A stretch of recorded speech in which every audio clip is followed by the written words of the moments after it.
Good morning, good morning. Good morning to all those that are joining us on Facebook. Good morning to everybody that's here in person. Daniel Yosef. I remember Daniel Yosef and Joyce and Hanarina and Miriam and Joe and Ben Sion and Tamima. Thank you all for joining us. I want to wish a happy Father's Day to all those that are celebrating. Happy Father's Yes, indeed. Day. Yes, indeed. I don't really celebrate, but to those that celebrate. Mainly, I don't know. Father's Day and Mother's Day to me are very interesting because as a Jew they're interesting because we have a mitzvah to do that every single day. I'm not knocking it; it's a beautiful thing to do. Oh, we said Larry and Annie are not coming, and we start, and as soon as we start, here they are. Good morning, Joe. You want to move over one seat? Maybe they can sit right here. Okay. Sure. So just slide over with your chair, which slides, and then we can put two chairs in there. And you know what? Here, you can slide over even a little more. We're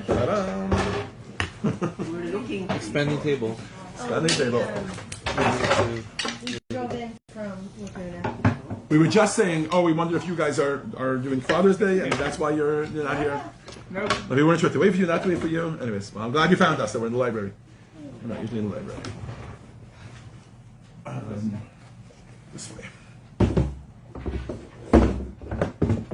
Okay. And then we can have one more chair here for whoever needs. Thank you, Daniel, for the whole Facebook. Everybody's landing flat in the face. Okay, that's good, that's good. Not too close. I don't need everybody to see all my zits. I'm just kidding. All right, so as we were saying, good morning, good morning. Welcome Joe, welcome Ben Sion, welcome Tamima, welcome Miriam, welcome Joyce, welcome Hanarina, welcome Larry, welcome Annie, welcome Daniel Yosef, to a taste of thanks. Oh, and of course, welcome to everybody who's here on Facebook. I assume Lillian is here, and I assume, who are the other regular watchers? Got this. His name is slipping my mind. All of Klal Yisrael. Well, Yazef, all Klal Yisrael. I don't convince myself I'm that popular on Facebook. I have like 2-3 people watching. I forgot his name from the West Side. He's always on. Anyways, yes, you know who you are. Thank you all for joining us for a taste of thanks. Our weekly excursion into the laws of brachos, making brachos, how to make brachos, which brachos to make for which foods, etc., etc. Now, we've been doing a lot of. Okay, at the beginning of this class, we spoke a lot about the fact that every mitzvah, every act really, not just mitzvah, every act that we do, which as an ideal Jew, every single act that they do should only be to serve Hashem. So even if you're eating or you're sleeping or whatever it is, something that seems mundane, it's also supposed to be part of serving Hashem. In all my ways I know Him, right? And everything I do is only to serve Hashem. So really every action, but certainly a mitzvah, has to it a body and a soul. Anybody remember that introduction that we did at the beginning of the class, the beginning of the series? Okay. So we've been doing a lot of talking about the body of brachos, right? Until now we've been doing a lot of, it's been very, very technical. Would everybody agree with me? So far we've been doing a lot of the technical. What happens if you forget to make a bracha? That was last week's lesson. What happens if you don't know which bracha to make? How do you prepare yourself for making a bracha? How does your mind and your body and your location that you make the bracha in, etc. Lots. What can somebody else make a bracha for you? What about saying amen to someone else's bracha? A lot of that kind of technical talk. And I'd like to, for the next 2-3 weeks, to shift into the soul. Okay, so for the next 2-3 weeks, we're going to be talking much less about the technicality, although they're always related. The body and the soul are always related, right? So, and you're going to see that actually in the first comment that we make today in today's lesson. But we're going to be talking a lot more about the soul of the bracha. And so for those of you that have this book, right, remember we said we're going to try to be jumping back and forth between 2 books. So we're going to be in this book today. If you'd like to be on the right page, this is Life's Blessings, the Meaning and Significance of Our Brachas by Rabbi Abraham J. Twersky. And we're going to be on page 218. We're essentially going to be doing the section of the blessings over food and after eating. So what's going on here? What's going on is as follows. Everything we have said up until now has been, with slight exception when we noted it, relevant to all brachos. Right? So it's been relevant to whether you're making a bracha on a mitzvah, whether you're making a bracha as part of davening and praising Hashem, whether you're making a bracha before food, whether you're making a bracha praising Hashem for some sort of activity or occurrence in nature, whatever it's been applicable to all of that. The reason we're switching now from this book to this book, from the technical to the meaning, is because the next part of this book is about the sequence of bracha. Mayor, feel free to come in and get breakfast. Don't worry about it. Very respectful. The yeshiva boys are feel free to come in and take breakfast. No problem. Yeshiva boys are very respectful. They don't want to come in and take breakfast while we're teaching. But they shouldn't go hungry. Just make sure you make all your brachos. That's the class we're doing now is all about brachos. Make sure you make all your brachos. So the next section in the technical book, in this one, is going to be about the sequence of brachos, particularly when you're making brachos on food. So when you make brachos on food, there's a very specific order.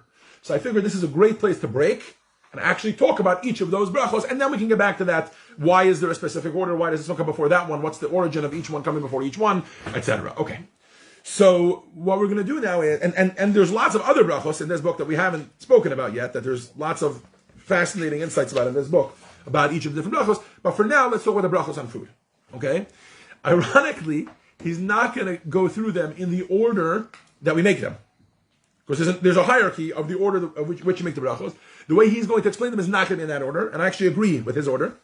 Because he's going to talk about the last bracha first, which is the bracha of Shehakol.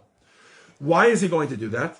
Because, as you see in the book, for those who did on page 218, it's called the skeleton key bracha. Why is it called the skeleton key bracha? Because as we're going to learn when we get to the technical, if you don't know which bracha to make, or if you forget to make a bracha, and it turns out you've already made a Shehakol, Mordechai, feel free to come in and get food. So then you can make a Shehakol to a certain degree, is all-inclusive. It encompasses everything in it. Why is that? Let's start off by reading the bracha. It'll become very clear to us why that is. The bracha Shehakol is, Baruch atah Hashem, Elokeinu melech haolam, Shehakol nihiya bidvaro. Blessed are you, Hashem, our God, King of the universe, through whose word everything came to be. Okay? So, what is the category of this bracha? We're soon going to see. It's everything else. There's a bracha for bread. There's a bracha for wine and special wine and grape juice, etc. There's a bracha for foods of sustenance, mezonot, right? Anything that's like a cookie or something that's sustenance. We'll talk much more about them when we get to mezonot. Mezonot is probably the most complicated bracha. We'll get to that. Like when is it a mezonot? When is it a motzi? You know what I mean? Like what makes something from a piece of cake to a piece of bread, right? We'll talk more about that when we get there. And there's brachas, of course, for fruits, brachas for vegetables, etc. And then anything else is Shehakol.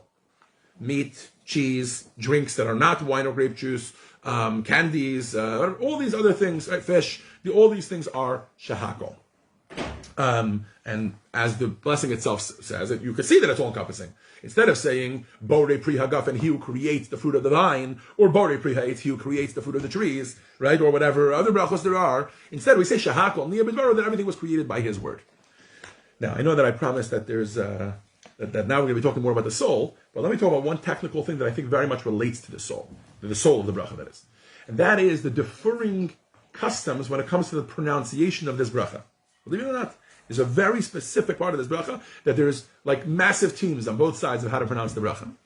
It's not going to surprise you that for the most part it falls along the lines of Ashkenazi Sephardi. Ashkenazi, right? Not very surprising. So for the most part, Ashkenazim pronounce this bracha, the way it's written actually in this book, Shehakol nihiyeh bidvaro. Right? And Sephardim, again, for the most part, pronounce this bracha Shehakol nihiyah bidvaro. So with a kamatz instead of a segol for those Hebrew aficionados. Now, what is the difference in meaning? What? Not that much. It's not so simple. Shehakol nihiyah bidvaro is exclusively that everything was created by his word. Shehakol nihiyeh is more of an ambiguous, I don't want to get into too much Hebrew grammar, but basically Shehakol nihiyeh bidvaro is much more ambiguous in nature. It could mean that he's currently creating, and it could mean past tense that he created. Now, remember I said that it's kind of broad stroke that it's Ashkenazim and Sephardim? Okay? So first of all, the Chafetz Chaim, definitely Ashkenazi, right, used to pronounce it nihiyah, and wrote that we should pronounce it nihiyah.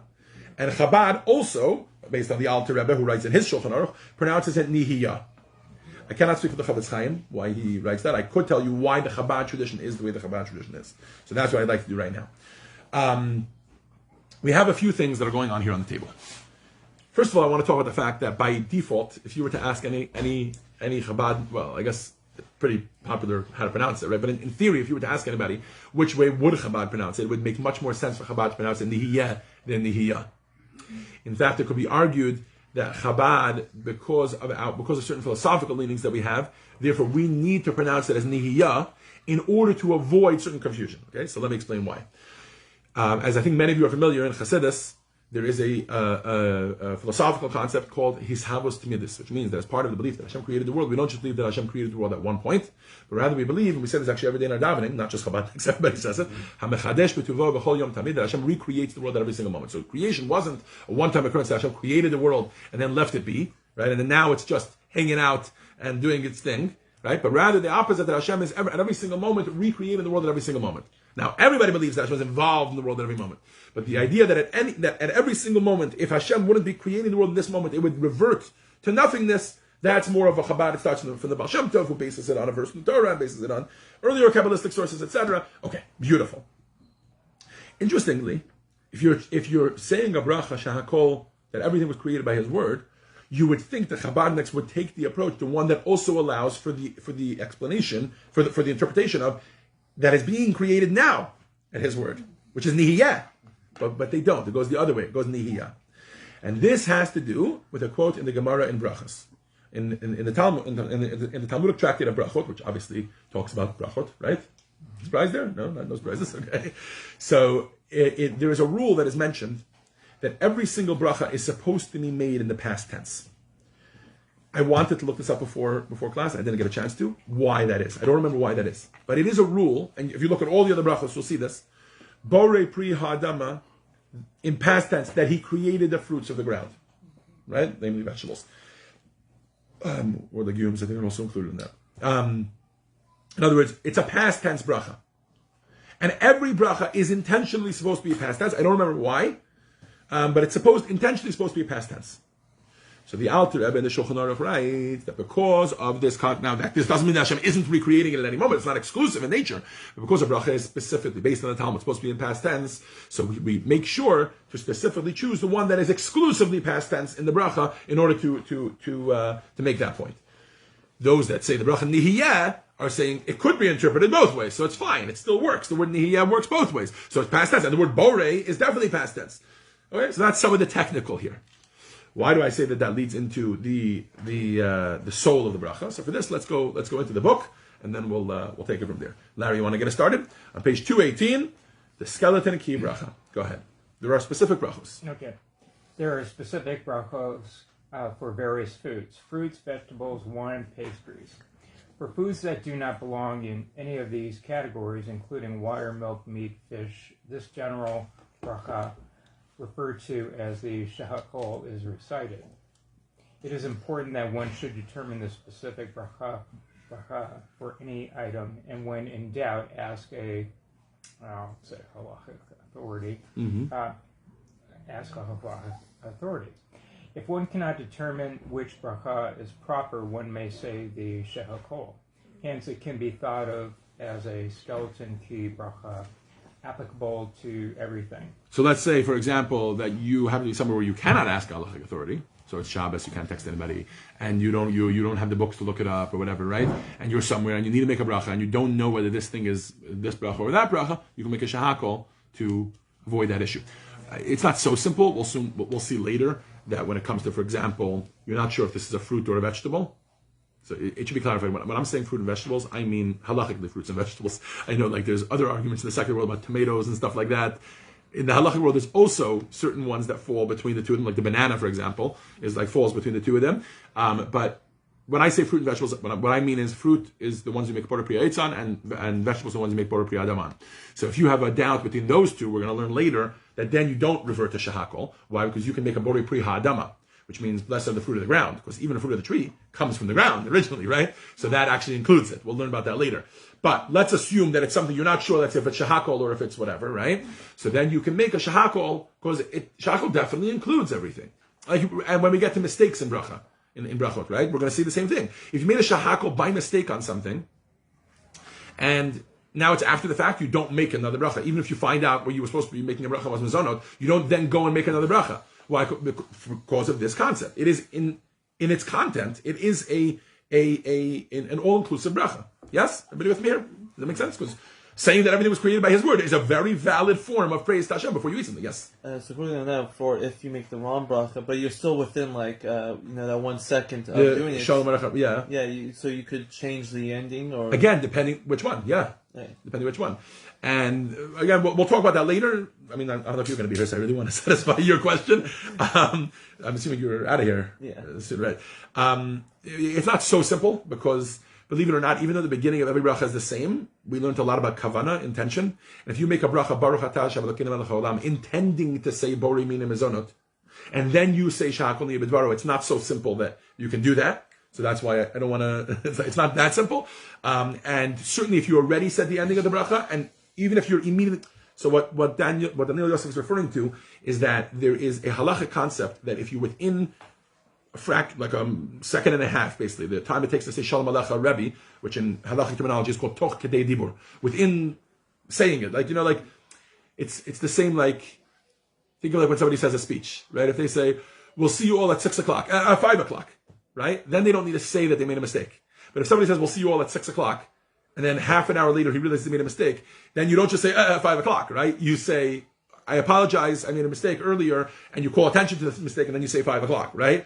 So similarly, in brachot and davening, etc., there is a concept of like within a moment, you can correct it easily. So there are times that applies and times that don't apply. I don't want to get too much into the weeds on that right now. So I just want to at least satisfy that. Hopefully that helps with that. Okay. So that's why we're calling it the Skaltik Bracha. Okay. Earlier it was noted.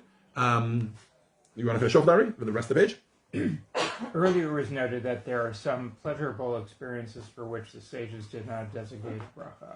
B'nai Yisachar Suggests that when one recites the first Shehakol of the day, one should intend that it should cover all those enjoyable experiences for which no specific bracha was prescribed. So here we already mentioned this earlier in one of the first classes, that what are the things you don't make a bracha for, right? Okay, you make a bracha for thunder, for lightning, for whatever, right? For miracles, for all sorts of things in your life. But then there's some things that maybe you feel you should make a bracha for, like seeing a good movie, or no traffic, or no traffic. There you go, or a beautiful piece of art, or whatever, right? There's all sorts of things that in theory we should be making bracha for. But we don't. That's not the way Judaism works. We don't just get to make up our own halachos and our own bracha. I mean, we could say thank you Hashem. We could say Baruch Hashem. And there's general things.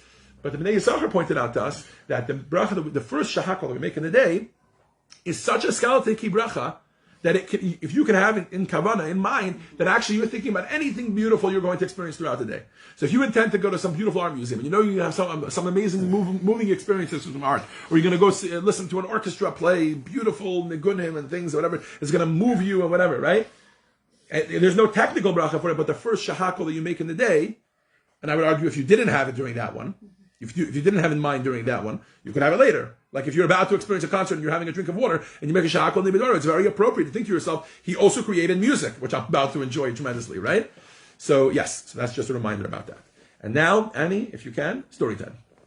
On page 219. Can I ask you a quick question? Yes, go ahead. If you do at the beginning, in the morning, you're drinking water, you Yep. say the Shehakol, does it then count for, like, set the framework for the whole? Very good question. Again, we're going to talk about it in the halachos later. Okay. Just to answer your question briefly, the answer is if it's part of the same meal, then yes. If it's not, then it doesn't. Now, what the same meal is a matter of, first of all, of debate, and also later on we'll see it depends on a lot of things. It's location and time. So there's a certain amount of time passing by. Well, it's actually three things. There's location, time, and intention. So, for example, if you make a bracha now, let's say we're all sitting here. We've all made, besides those that washed, right? Let's say you didn't wash. You made some ha'adama, for example, right? And it can be easily assumed that your ha'adama was intended not just for the tomato that you're about to put in your mouth, but also for the onion, right? And also for the cucumber or whatever. And not just that, it can actually apply also to the pickle that's over there that you didn't take, but you might go take later. Why? Because it's part of the same meal. You saw it all. It's all part of your intention. But if somebody walks in now with some exotic vegetable, hey, anybody want to try this vegetable? We can also safely say that nobody here had intention for that. As a result, you would need to make a new bracha hadama on that. Even though it's the same location and even though we're within the time limits, you would need to make a new bracha. So it's three things. So there's a time limit, which it's debatable exactly what time that is. We'll get to that later. It's most likely the general one is 72 minutes, which is supposed to be an estimation of the amount of time that it takes for food to digest. I don't know, from one stomach to the other stomach, from the higher and the lower, whatever it is. I'm not going there, the science of it, but that's generally speaking. And there's location, right? So even if it's way less than 72 minutes, but you were here, you made a bracha, and then you went somewhere else, you went home, let's say, and now you're going to have another drink of water, but it's within 72 minutes, which is easily possible, that doesn't count unless you had in mind from one location to another location. Like, for example, when we were kids, we used to go sometimes to a fabringen at 770, right? And often we would wash at that fabringen, especially like, let's say, a Passover fabringen. Like, I'm thinking the end of Passover, there's a Chabad custom to have the Mashiach's meal, and you have matzah, etc., right? So we would wash at home, because to go to 770 and wash is crazy. There's like over 1,000 people. They're all trying to use the same sinks, etc. So we would wash at home and then bench at eat at 770, take our matzah with us, eat at 770, and bench at 770. That can only be done, my father would always remind me, when you're washing now and you're having your first bite of matzah and you're making hamotzi, have in mind that you're starting here, but you're going to finish at 770. that's fine as long as it's within the time. So hopefully without getting too technical, I think I got pretty technical, but still, without getting too technical, I'll give you an idea of how that works. So it's 3 components. There's time, location, and intention. You mean like if you had said washed, kept your mouth shut, didn't say anything because you're not supposed to? No, in my instance, no. You're not supposed to make too big of a delay between your washing and your eating. So Right. we wouldn't wash at home and then walk to 770 and eat. We would wash at home, have a little bit of matzah. Oh, So now you're talking just like you're in the middle of a meal, right? And then go to 770. This is just my example, but it would be the same thing if you live 2 blocks from Chabad and you're coming to Chabad for something, and also for whatever reason you don't want to wash at Chabad, or maybe it's not even like we were doing it because we wanted to avoid the crowds at the sink, right? But let's say you could do it for a technical reason, just like you're whatever, for a personal, you're middle of eating and you're eating at home, and then that sort of thing. Hey,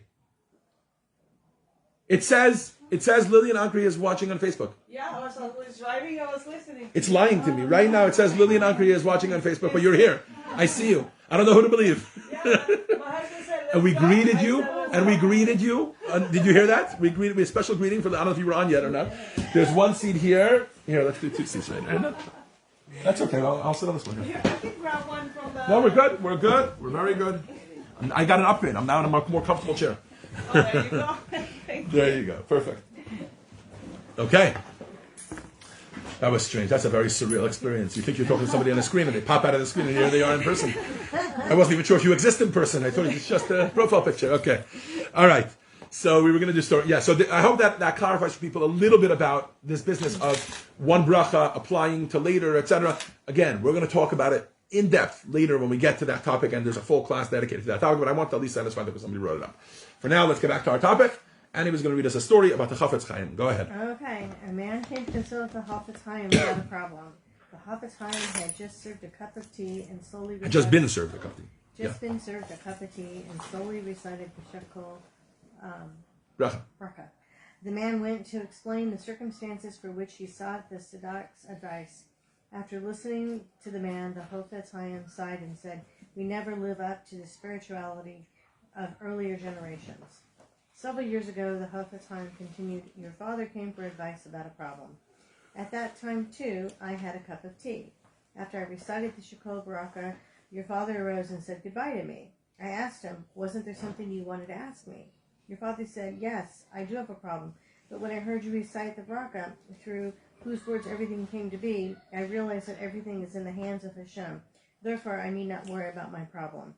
The Chafetz Chaim said, "Just 1 generation earlier, people had so firm a pneuma." Emuna means faith. So this is a very powerful story. First of all, I'm going to go off on a slight tangent to one of the things that I love to bash about the secular world, which is in the secular world there's a very strong arrogance. Like if you go to any college or whatever, or any scientific or organization, whatever it is, there's a strong arrogance that's a basis for everything that they do, which is we are smarter than the previous generation. The common understanding in the secular world is we are smarter than the people who came before us. In Judaism, it's the exact opposite. The assumption is we are not as smart as the previous generation. The generation right before us, the generation of the Talmud, etc. Even though the people in the Talmud maybe were much more primitive than us, they didn't have this technology and they didn't have that technology, and that's true. They didn't have. That doesn't mean that we are smarter because we have the technology. In fact, could be that's the cause of making us dumber. I'm not going there. But now, this doesn't just apply to brains, like to academic issues. It also applies, and probably more so, to issues of spirituality. Yeridat Hadorot means that as we go down through the generations, the spiritual level that we have goes down. Now, that obviously begs the question, so then how are we going to be the ones to bring Mashiach, right? Our generation is going to be the one to bring Mashiach. If the generation of Moses, and the generation of Rabbi Akiva, and the generation of those that left Egypt, if they couldn't bring Mashiach, how could we bring Mashiach? So the answer is not that we're greater than them. The answer is just that we're, the expression given is like midgets on giants' shoulders. So does that mean that the little person is taller than the giant? No. He's just standing on the giant's shoulders before he's able to. So our spiritual level might be very low, but because it's cumulative, right, in nature, we are doing these. Okay, now, that was a tangent. Back to the story of the Chafetz Chaim. The Chafetz Chaim is illustrating that idea, but he's illustrating with a very, very powerful point. The Chafetz Chaim was a tzaddik, a Talmid Chacham, steeped in Torah knowledge. So obviously, you can imagine people used to come to him to ask him questions. The questions were not necessarily all, what bracha do I make on this, meaning Torah questions, right? Some of them were just questions like, the business proposal I'm all stressed out about, I'm not sure what to do, things like that. To get chizuk, to get strength in their belief in Hashem, right? Okay. So it turned out that this man who was coming with a question, before he asked this question, the Chafetz Chaim had just been served tea. He had made a bracha on the tea and he had drunk it. And then the man asked this question. It turned out that he was missing some strength when it came to his belief in Hashem. The Chafetz Chaim looks at him and he says, woe to how the generations have fallen, right? Why? Because your father came, not with the same exact question, but a similar question. Also, he had some sort of issue with Emunah, he needed some strength in Emunah. And just listening to the Chafetz Chaim's Shehakol was enough for him. Why? Because think about the content of that bracha. That's why I was saying we're talking about the soul of the bracha today. It's a very powerful bracha. It could be argued more powerful than any of the other brachas we make. I'm not here to judge brachas against each other, right? But there's something very powerful about the bracha of Shehakol. You're taking a moment to say, every single thing that was, that is, and that will be created in this world is all by Hashem's word. Including Holocaust, including October 7th, in other words, all the difficult ones, including the ones that are not so difficult, but that we make so difficult in our lives, like, oh, my day is so stressful today, whatever it is, right? That too was created by Hashem. And if we would just take a moment to actually think when we make a bracha Shehakol, what exactly we're saying, now granted, you'd probably be for a while over that tea, be meditating for an hour over a cup of tea, right? But that bracha could be much more than just thanking Hashem for tea or for water or whatever it is. Okay, let's keep going. On page 219, I guess we're jumping to Hanarina to read for us, please. Following Shacharit, the 13 principles of faith are listed. Yeah, you guys are in the middle of the 13 principles of faith, right? Did you do this one yet? So there's a common custom to say the 13 principles of faith, usually, well, depends who. The Ashkenazim with the poem Ani Mamin, so it's like 13 Ani Mamins, and with the Sfaradim, it's the same concept, but it's in Yigdal Elokim Chai. The concept to say the 13 principles of faith at the end of davening. And one of them is, tell me if you guys learned this one yet. The ladies are, for those that are not familiar, the ladies are in the middle of a journey through the 13 principles of faith. Yeah, go ahead. I don't know which number this is. Yeah, go ahead. Oh no, it's the first. It's the first. He says right here. The first of these is, I believe with complete faith about the Creator. Blessed is His name. Creates and guides all creatures, and that He alone makes and will make everything, as was noted in redemption and prayer. Yeah. With the exception of human moral actions, which Hashem has left totally to people's free choice, everything is the work of Hashem. This is the meaning of the Shehakol Bracha. Okay, I'm definitely not going there, this business with freedom of choice and how Hashem controls everything. You'll just have to trust me that they're both true. Hashem controls everything and there's freedom of choice. Okay, but leave that aside. Meaning, as he mentioned, as he alluded to, there's certain exceptions where we have freedom of choice. But for the most part, Hashem dictates everything that happens in this world. That is one of the Ani Mamins. To believe with complete faith that the Creator, blessed is His name, Beirei Umadrich, He creates and He guides all creatures, and He alone, and me'aseh also is a word, right? He did, does, and will do everything that. Okay, let's keep going. So let's do the story. Go ahead, Hanarina. There was a man whose financial worries did not allow him to sleep at night. One day he decided, we say that Hashem never sleeps. There is no point in both of us being awake all night. And after that, he was able to sleep peacefully.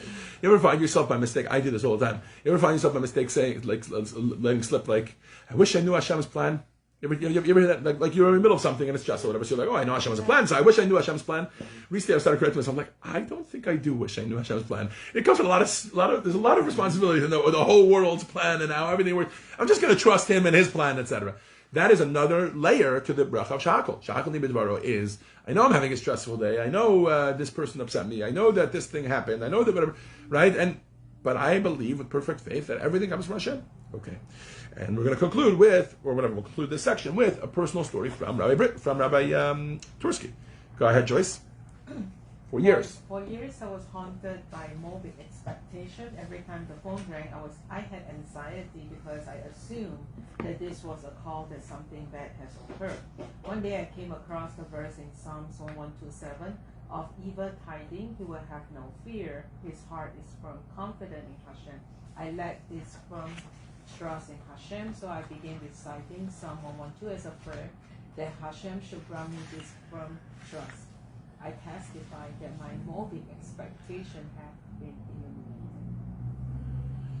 eliminated. Maybe this is right. Since Rabbi Tursky shared a personal anecdote, maybe I should also share a personal anecdote. So as many of you know, we just recently purchased a home up the block, right?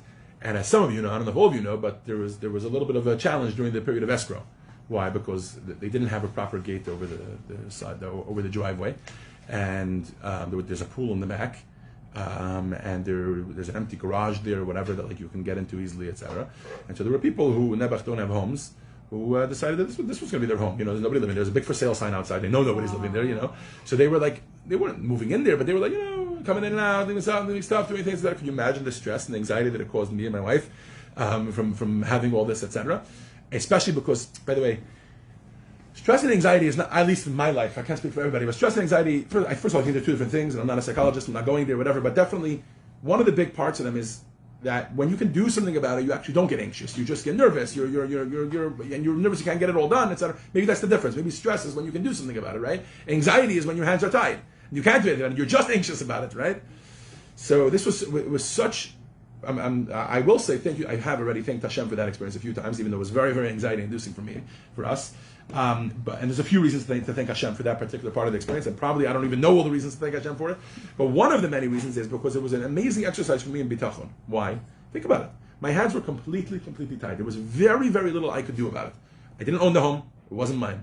It was just an escrow. When escrow, it doesn't belong to you, even though you feel like it does. It doesn't, right? For those of you that bought a home, you know exactly what I'm talking about.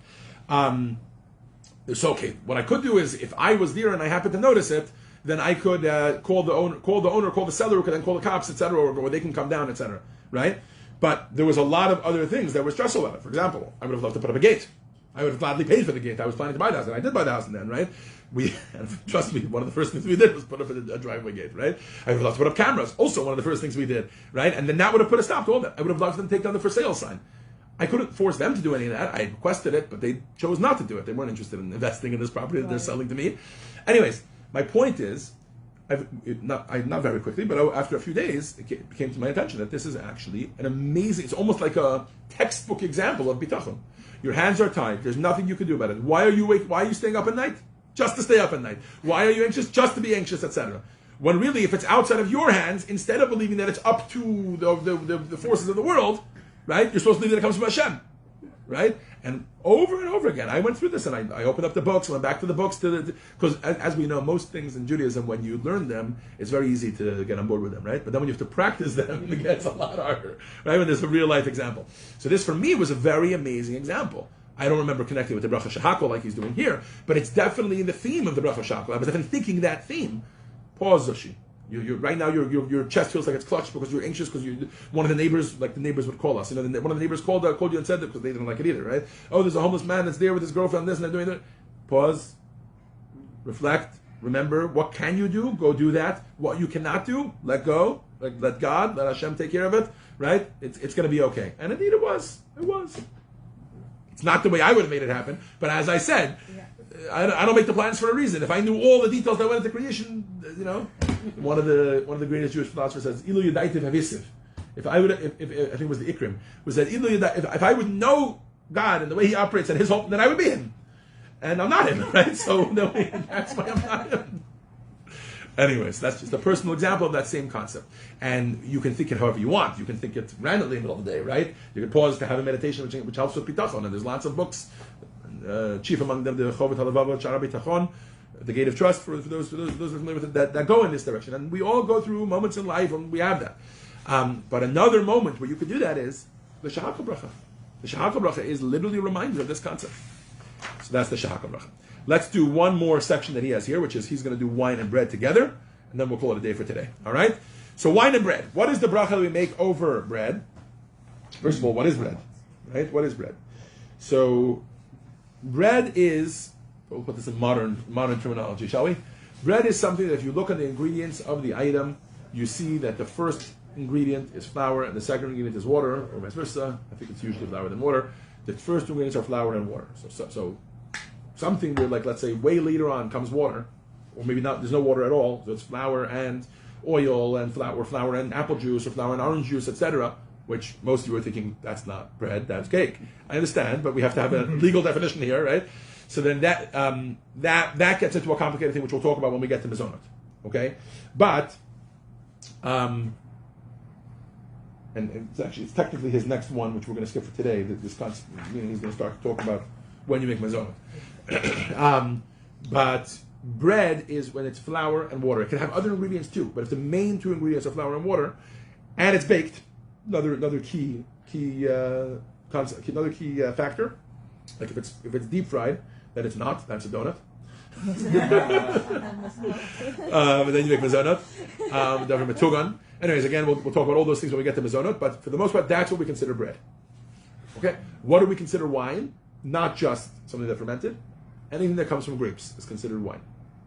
Meaning for this concept. Grape juice, even though it's not actually wine, and there is a halachic difference between the two, but in terms of the bracha, they're both still that, but only when it's a liquid. The moment it starts, first of all, when it's grapes, then it's one bracha, right? And lots of people like this is one of the riddles you grow up with if you grow up in the religious world. One of the riddles you grow up with is what is one bracha in one state? 5 minutes later it could be another bracha, and 5 minutes after that it can be a third bracha. Why? Because if you take the grape juice and then turn it into something else, then it can become a third different bracha.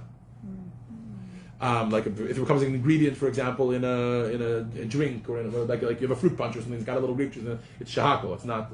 What were you going to say? Cake. Yeah, if it goes into a cake, yeah, whatever, something like that. Yeah. So then it becomes a third bracha. So anyways, it's an interesting concept. But yeah, so it's only if it's in a drink form. So that's what wine is, and that's what bread is. I always feel like whenever you're learning halacha, you need to define basic terminology that we use all the time. All of a sudden you need to define it. Okay, so let's see. So what is the bracha for bread? Baruch atah Hashem, the kingdom of the Olam. Blessed are you, Lord our God, King of the universe, which we already elaborated on that prefix. And then the ending is Hamotzi lechem min haaretz, he who brings forth from the earth. What is the blessing for wine? He who creates the fruit of the vine. Okay, let's learn a little bit about this. Joyce, you want to read for us, please? Page 220. In the Talmud, we find a difference of opinion whether to say Hamotzi lechem. Sorry. Yeah, motzi lechem min haaretz or hamotzi lechem min haaretz. Okay, let's see the difference. Some commentaries we have adopted the latter option, hamotzi lechem min haaretz, right? Okay, what's the difference? Some commentaries. Some commentary explain the difference. Hamotzi means he who brings forth bread from the earth. Some are placing extra emphasis on the fact that it is Hashem who gives us bread. He who brings forth bread from the ground, not just bless you, Lord our God, King of the universe, brings forth bread from the earth, but he who. So it's like an extra emphasis on Hashem. Okay, keep going. The reason for this emphasis. Okay, so who give us bread? The reason for this emphasis is because bread is so important, the basic of food of life. As it was in the days of the Talmud, we wish to accentuate that Hashem gave it to us. It's special. It's seen that it has a specific bracha all its own rather than the general bracha for all other produce of the earth. So bread is considered the staple food that we eat as human beings, and as whether that's true today or not, because everybody's avoiding carbs and this or is a different story, right? Back in the day, you washing, like if you go through the Shulchan Aruch, washing is right after davening. The halachot of washing are right after the halachot of davening, because you would daven and then you would wash for bread and then you would eat bread. There's none of the business of I'm having a protein shake and I'm moving on with my day, right? Protein shakes didn't exist in the times of the Talmud. Anyways, and even today, even if people choose to do that, bread is still considered the staple food. So as a result, it's considered more honored and above, and as we're going to see when we get to the sequence, and we all know about washing for bread, and then the bracha on bread includes everything else, etc., right? All of this has to do with the high stature with which Judaism treats bread. And by the way, it's not just with regards to brachot. For example, there are laws about how to treat bread, like not throwing bread out, not using bread for other purposes. Taking there's another mitzvah, challah, taking challah from the dough for bread. All these things are the reason it's all about bread is because of the special, the high stature with which it's treated. Okay, let's keep going. Joyce, wine too is significant. Wine too is significant because it too has a specific bracha. All other fruit juices and liquids are subsumed under the general bracha of Shehakol. But wine, because it is used in kiddush, Havdalah, benching, and various other rituals, merit a bracha all its own. Why then do we follow the formula? Why do we not follow? Why then we do not follow the formula recited over the bread and say, right? He who creates the fruit of the vine. Interesting question, right? Okay, so first let's go back to the original part. So wine is considered significant also. Why is wine considered significant? Notice he doesn't say because it tastes good, because it has a good impact, like it loosens you up, etc. No. He says the reason is because it's used in many mitzvahs. It's used for kiddush, for avdallah, for a bris, for a wedding, whatever. We use a cup of wine, kos shel bracha, a cup of blessing, and therefore its bracha is sari. And by the way, Little known fact, because it very rarely applies, except for at Chabad here at the class of wine and wisdom. The same rule of bread that we know of, that when you eat bread, you don't have to make brachos on other foods. The same thing applies to wine and other liquids. So if you're having a meal where you're just going to have wine and water, you don't need to make a bracha on the water. The bracha on the wine includes the water. The reason I say it's so uncommon is because when do you sit down and have wine and water? Either you're just having a glass of wine, or you're doing it together with a meal, and then anyways you're washing, right? So like at a Shabbos dinner, let's say, right? Like that kind of thing. But here at Wine and Wisdom, that's what happens every single week. There's wine and there's water. And I think for the most part, most people usually tend to drink some wine and some water. And you can make just the hagafa, and then it actually includes the shehakol. It's a very interesting halacha. Anyways, okay, but back to what we were talking about. So we have a big question. If wine is considered just as well, not just as, but the most respectable of the drinks, just like bread is considered the most respectable of the foods, right? So then why wouldn't we say ha borei pri hagafen, just like we say ha motzi lachem min haaretz? Okay, let's see the answer. The answer is that in the account of creation, the Torah tells us that God called the light the day and the darkness He called night. It mentions Hashem's name only in relation to light, but not to darkness. This is because darkness has a negative connotation, and Hashem does not associate His name with with negativity. Right? So darkness has a negative concept to it. It's concealing and whatever, right? So therefore, similarly, and as much as wine can have, it doesn't need to have, it could be for a mitzvah, right? But it can have a negative effect when drunk to excess. We do not emphasize his role by saying, ha borei pri hagafen. It still comes from Hashem, but we're not making an extra emphasis on it because could be the drinking that the person's about to do is going to be a bad drinking, right? Could be they're going to get drunk and do something terrible, right? Whenever we drink wine, the wording of the bracha, borei pri hagafen, should serve as a reminder that all of its good characteristics, notwithstanding excessive drinking, is displeasing to Hashem. I'm not sure how many of you are familiar with this, but Rabbi Abraham J. Tversky was very involved, the author of this book, was very involved in the addiction world, and helping people overcome addiction, and I think he has a book on the coalescence of the 12 steps and Torah, and how to do the 12 steps in a Torah way, etc. And he was he guided so many people that were addicts and helped so many people, etc. So it's not surprising that he's reminding us that actually within the very bracha for wine, for alcohol, we're actually making a point of emphasizing that this is something that has to be drunk with caution. And you have to be very careful with it, etc. I often joke that a Chabad will give a l'chaim to anyone except people who ask. Like if somebody is sitting there and doesn't want to say l'chaim, no, have a l'chaim, loosen up a little bit, get involved in the farbrengen, etc. But if somebody keeps coming back to the rabbi, you'll notice it's always the rabbis that are giving out l'chaim because we try to keep our finger on the pulse. If somebody keeps coming to the rabbi for l'chaim, I think you've had one too many. Maybe you don't need to loosen up that much, So, and this is all hinted to in the actual bracha borei pri hagafen. We're thanking Hashem for wine. But we're thanking Hashem and saying maybe Hashem doesn't always associate with our drinking of wine if we do it in the wrong way. We're leaving room for that, etc. Now, today I would say that it really applies to all eating, by the way. Because, fortunately, we live at a time that scarcity is not an issue, right? Hunger, at least in most of the world, is not an issue, right? And so when we eat food, one of the things that we need to be cognizant of is, am I eating this just, to feed myself, to sustain myself, or am I just pleasuring myself for no reason? Right? So it's the same concept. Every time we eat, it could be used for the purpose for which Hashem created food, or it could be corrupted. Obviously, that's the most visible and most front and center when it comes to wine and alcohol. But yes, I think it's an interesting observation that he makes, that when we make the bracha on wine, we're essentially also being cognizant of the fact that we want our wine drinking to be only for a bracha and for a mitzvah and for a good thing, etc., and not chas v'shalom for the opposite.